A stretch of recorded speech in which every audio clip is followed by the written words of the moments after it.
How to add music on Facebook profile. Hello and welcome to our channel Whizz.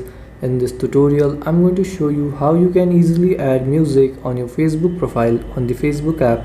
So please watch till the end to properly understand the tutorial. So first open up your Facebook app and then you have to tap on your profile picture in the top right corner here, and then tap on your name, and then once you're on your profile you have to scroll down, and here besides avatars you will see music. Tap on it, and then here you have to tap on this plus in the top right corner, and then here songs will open up, so you can select from here, or if you want to search you can tap on your search bar and search for the music.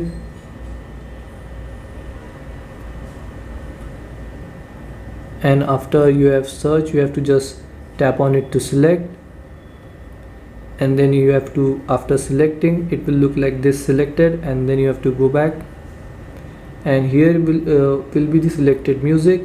Now to add the music to your profile you have to tap on these three dots in the right side of that music, and then you have to tap on pin to profile. Now go back, and here you will see the music is added to your profile. If you want to change the music or delete this music you have to tap on these three dots, and then you can tap on replace song if you want to add another song. If you want to unpin this song or delete song from profile you can tap on unpin from profile or delete song from profile. So this is how you can add music on Facebook profile. Thanks for watching.